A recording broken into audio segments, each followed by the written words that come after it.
Hey everybody, welcome to the Ben Thomas Show. Today we are going to talk about the DX11.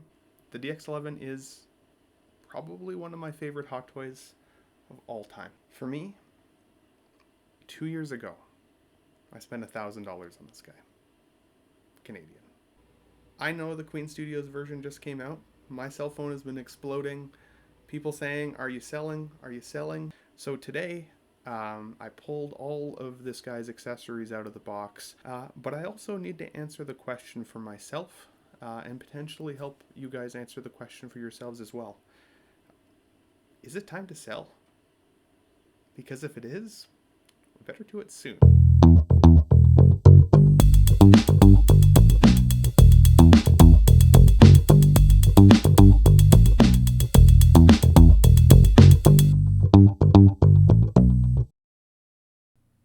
Okay everybody, so welcome back. Let's take a look at this box real quick, because this is beautiful. Now you will notice that I obviously have some scuffs on the corners. That's okay. But it's really the Joker we're here to see. As he turns, you see that likeness with Heath Ledger, at least for me. It's interesting with the new Queen Studios version how accurate it looks, even based on photographs. But this guy, in my mind's eye, totally takes that cake. I like that with this character, you see his hair slicked back, and with this representation of the figure, I think that the slicked back hair being sculpted this way actually is more realistic than the sculpted hair we're seeing on the Queen Studios version. As well as I think that the color representation on this sculpt is a little bit better. With the in-art Queen Studio version, the green in the hair definitely is a lot more rich in color and less realistic looking. Whereas this looks more washed in. Which takes me honestly to the next thing that I want to compare and look at, and that's the background. Some of the accessories that come with this figure, they're beautiful. They're weathered. The table has scratches in it. The chair has dirt on the legs. It's very impressive for especially the age of this figure. Even though I also love what InArt is doing with their backdrop in terms of the jail cell bars and that iconic scene from the police station where he's sitting on the bench and clapping, looking at the screen like, ooh, very ominous. But this is also super iconic for me and doesn't necessarily mean that I need to see that other scene in my collection. Now, when I saw promo images for the InArt Studios version of this Joker, I wasn't that impressed with the gloves, or the glove hands at least. I don't think they're that detailed in comparison to these ones. I think that they're relatively comparable. Where we're naturally seeing the biggest difference is with the new hand sculpts that have that forearm attached. They are beautiful, let's be honest. I know we've seen other studios or other companies that have had these types of arms before, but I think InArt is doing an excellent job with it. I do think, however, the DX11 hand sculpts get a bad rap. But up close, you can see that these have dirt under the fingernails, different dirt compression points on the skin itself. You see freckles there. You still see war paint on the fingers from where he's clearly rubbed that war paint over his face. I think to call these just standard hands does this figure a disservice to a point. They are much more impressive artistic representation of hands than any other standard hand figure I have in my collection. The only knock being the exposed wrist pegs. Now this figure comes pretty loaded up. As you can see, it comes with some cash. That cash has some Joker-esque face on there, as well as some guns. The guns have some lackluster paint on these. You can see the age on these. They definitely look old school. But they're still cool, and they're still representations of the film. And from what I've seen, not different enough from the InArt version that I feel like that portion of that character or figure I need to upgrade immediately for this guy. Even the pencil this guy comes with to put into the table for that iconic scene, even though it's not really part of this particular table, is really cool. And the Joker card it comes with I've had on display since I got this figure. Now he has the two head sculpts that you've seen. And this head sculpt, with the rolling eye system, how you can make him look at you out of the corner of his eyes, brings a ton of life into this head sculpt and face. It's ominous, it's creepy, it's the Joker. I think a big portion of success that people have displaying this figure, specifically the DX11, is the lighting. Now that might seem really obvious at first, but even to me, when I got started, it wasn't necessarily. I tried to take the cell phone pictures, and they just didn't work very well. They looked more like toys than 1/6 scale shrunk down versions of the character and the actor himself. Which for me is entirely the reason I even started collecting Hot Toys in the first place. The crazy part about evolution and time and paint applications and technology improvements is that now we're getting to see what can be possible. Creating iconic scenes with our favorite characters in 1/6 scale is so much easier to do now.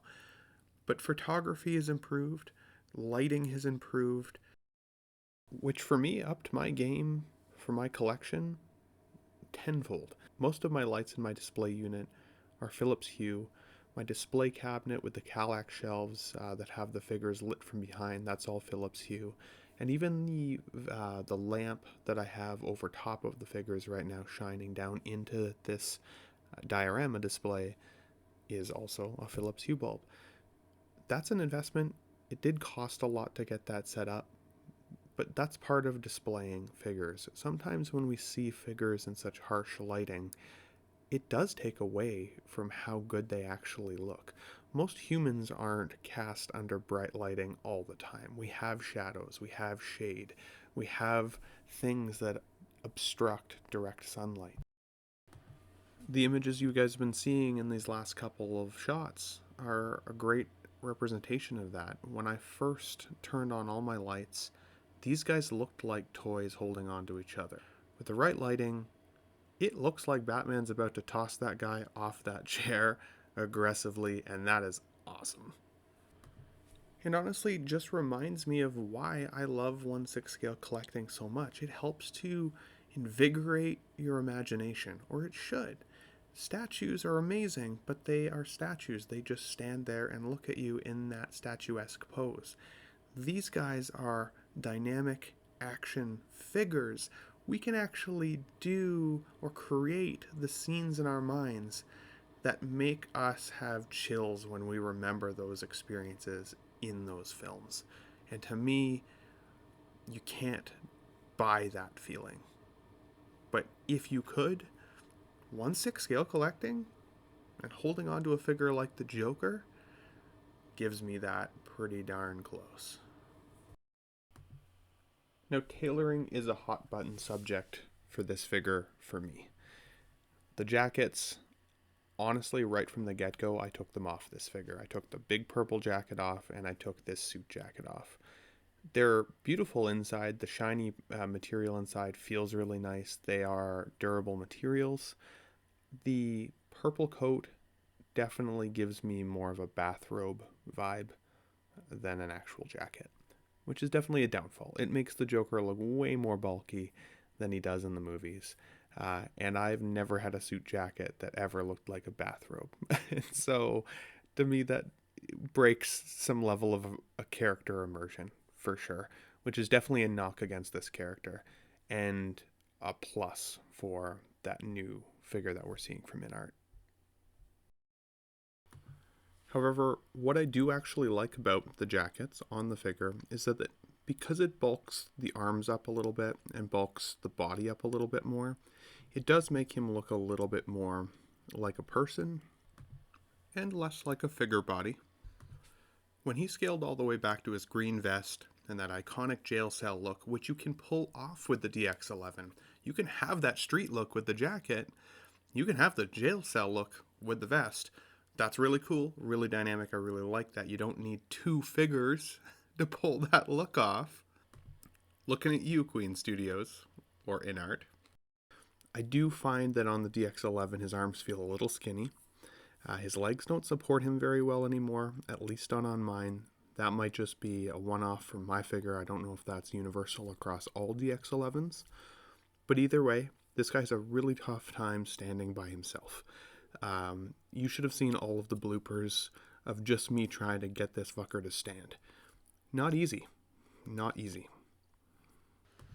But credit where credit is due. The shoes on this figure, even though you can't see them in this particular image, are beautiful looking. They almost look like leather wrapped shoes. They are so nice. And they don't have a very wide footprint. So you're not really getting that stability out of the figure like I would with a Captain America boot, for example. But that's okay. Again, that would break character immersion if suddenly he had clunky shoes just for the sake of figure stance. And you can futz with this jacket. I mean, in just a museum pose, like I said earlier, looks a little bathrobe-y. But check this out. I mean, the way he's spinning around here, he's not standing very well. I'll give him that. But the jacket does look pretty cool. It's flayed out behind him. I do like that look. And that shiny orange underneath, it pops, especially in the collection. It's unlike any other material any of my other figures have. So that's really cool. And again, that brings that little extra level of echelon to this guy specifically, even if he's an older figure. So let's get to the point. Is it time to sell this guy?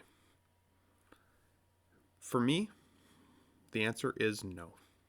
You guys have probably already been able to piece that together based on the praises that I sing for this guy. And don't get me wrong, I honestly do think that the InArt Studios version is beautiful. I do not love that the standard version has the sculpted hair, but you can't get just a singular figure version with rooted hair. The fact that you have to spend the highest dollar package in order to get that takes that off the table entirely for me in terms of cost.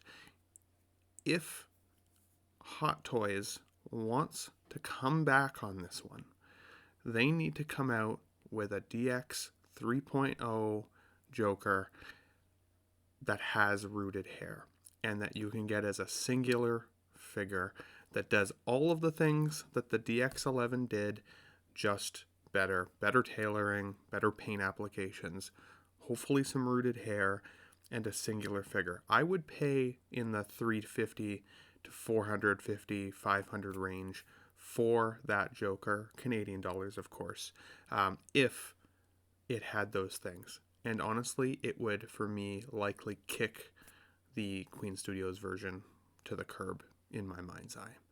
So if you have a DX11 Joker and you still have love for that figure, or if you're starting to have diminishing love for him, I recommend play with it a little bit, repose it, have some fun with it, and if you're still feeling that way, sell it now, because the market is crashing on this guy. But if you like the figure still, have that love for him, keep him. See if Hot Toys comes out with something else. And ultimately, if I had to rate this figure, I would give him still a 9.5 out of 10. I love the two head sculpts. I still see that Heath Ledger Joker likeness in this figure. I still love some of the tailoring, the green vest, the shoes, the pants, the hands. There's so much that's positive. The background, the furniture, it's beautiful. And while I wouldn't normally recommend that you buy backwards, if this figure crashes in value, pick him up if he's in your wheelhouse. If you don't have him, or maybe you do have him and you just want a new version, he will be a grail in the future, and he'll always be the Hot Toys 2.0 Joker DX11. Thanks for listening to this figure ramble. I hope you enjoyed it. Have a great weekend, everybody. Thanks again.